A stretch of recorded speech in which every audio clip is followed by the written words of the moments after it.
Hai adik-adik Mateto, selamat sore. Jumpa lagi dengan Kak Kori di sini. Apa kabar? Kiranya adik-adik dalam keadaan baik dan sehat-sehat ya. Kita tetap semangat belajar firman Tuhan pada sore hari ini. Kita mau belajar apa sih? Nah, temanya melanjutkan tema yang sudah diberikan Karyani minggu lalu. Kalau minggu lalu melayani kepada teman-teman di sekolah, sekarang kita juga temanya tetap melayani, yaitu melayani dalam keluarga. Bacaannya diambil dari kitab Kejadian 46 ayat 1 sampai 30. Nah, adik-adik siapkan dulu Alkitabnya, nanti bisa baca sendiri ya. Kitab Kejadian 46 ayat 1 sampai 30. Dalam Alkitab itu diceritakan bagaimana Yakub bersama seluruh anggota keluarganya dari tanah Kanaan pindah ke tanah Mesir. Kenapa mereka pindah ke tanah Mesir? Karena di tanah Kanaan tidak ada makanan, musim kering yang panjang. Sedangkan di tanah Mesir banyak makanan. Dan di sana juga sudah ada Yusuf anaknya yang dikasihi tinggal di sana, menjadi pejabat di sana. Sehingga mereka pindah seluruh keluarganya ke sana supaya tidak kekurangan makanan lagi seperti kejadian di tanah Kanaan. Nah, adik-adik tentu tahu kan perjalanannya Yusuf bisa sampai ke tanah Mesir. Ya, kita tahu Yusuf itu anak yang dikasih oleh Yakub, ya kan? Nah, karena dikasih oleh Yakub bapaknya, membuat kakak-kakaknya iri karena Yusuf dianggap spesial. Dan juga kakak-kakaknya tuh tidak senang karena dikatakan bahwa Yusuf suka membual atau suka berbohong atau suka sombong. Dikatakan dalam mimpinya bahwa Yusuf nanti tuh bermimpi menjadi pemimpin. Kakak-kakaknya tidak senang gitu. Yusuf kok sok tahu banget sih? Yusuf itu kok bisa bermimpi seperti itu? Kakak-kakaknya sebel sehingga menimbulkan kebencian. Apalagi bapaknya memberikan atau membuatkan jubah yang sangat indah kepada Yusuf, membuat kakak-kakaknya semakin membenci Yusuf.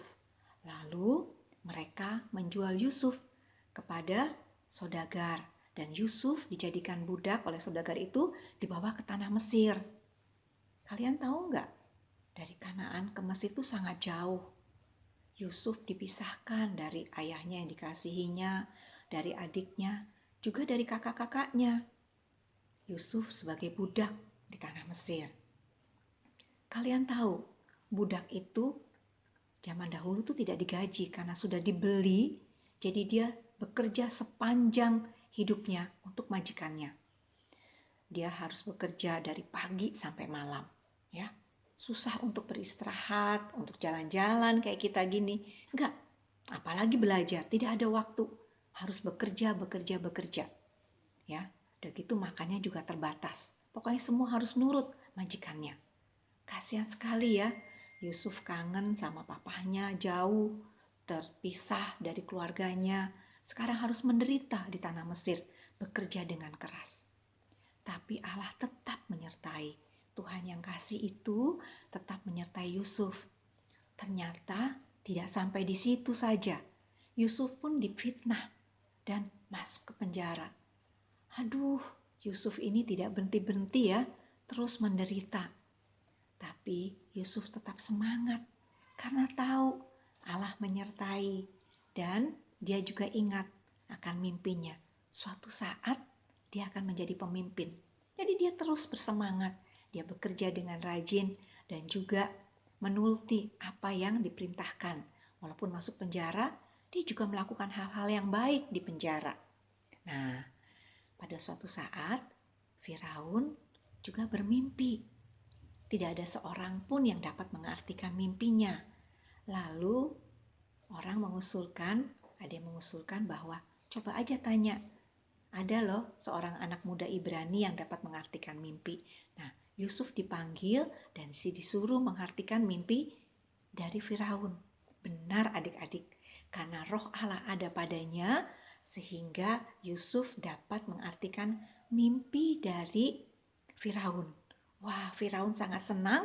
Akhirnya Yusuf dibebaskan dari penjara dan dia diberi jabatan, yaitu sebagai pemimpin daerah atau pemimpin penguasa daerah di tanah Mesir. Wah, Yusuf jadi naik jabatan, menjadi orang yang kaya, menjadi orang yang dihormati. Nah, akhirnya dia menjadi terpandang. Terus bagaimana dengan keluarga dan kakak-kakaknya? Karena musim kemarau yang panjang, sehingga kakak-kakaknya pada suatu saat itu datang ke tanah Mesir untuk membeli makanan. Karena Yusuf memimpin di Mesir dengan baik, sehingga di Mesir tidak terjadi kekurangan makanan. Nah, kakak-kakak Yusuf datang ke Mesir untuk membeli makanan. Coba adik-adik, kalau ketemu ya adik-adik di pihak Yusuf, apa yang mau dilakukan? Kakak-kakaknya yang telah menjahati dia, telah membuang dia, telah menjual dia sehingga dia dibudak. Kalau adik-adik seperti di pihak Yusuf, apa yang dilakukan? Ingin membalas dendam kah?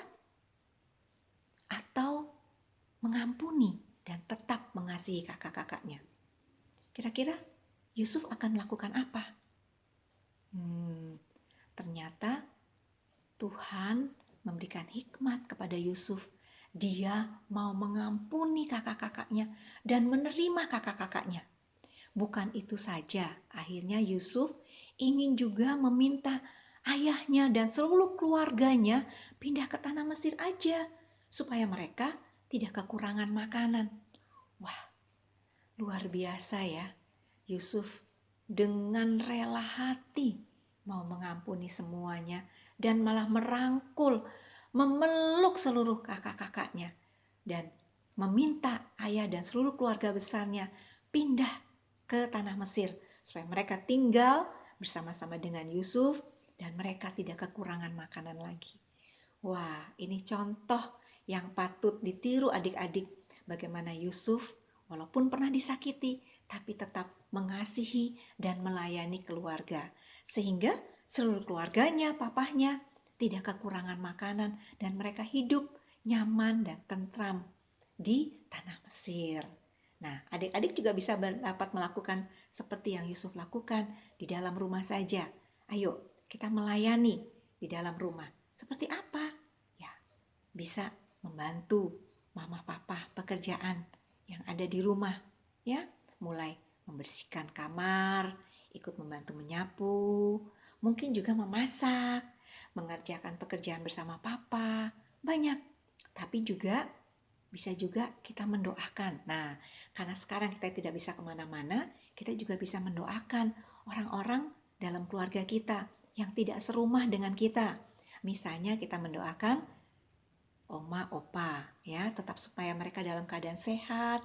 Tuhan juga menyertai mereka. Walaupun kita tidak bertemu, adik-adik juga bisa menelpon, menanyakan kabar. Itu termasuk melayani di dalam keluarga. Oke? Nah, itulah pelajaran Mateto pada sore hari ini. Dan jangan lupa, ayat hafalannya itu diambil dari Keluaran 20 ayat 12. Ya, jangan lupa Keluaran 20 ayat 12. Gimana? Hormatilah, ininya tadi. Hormatilah ayahmu dan ibumu supaya lanjut umurmu di tanah yang diberikan Tuhan Allahmu kepadamu. Kita ulangi. Hormatilah ayahmu dan ibumu supaya lanjut umurmu di tanah yang diberikan Tuhan Allahmu kepadamu. Oke, jangan lupa ya. Nah, sampai ketemu adik-adik di lain kesempatan. Nah, Tuhan memberkati. Dah.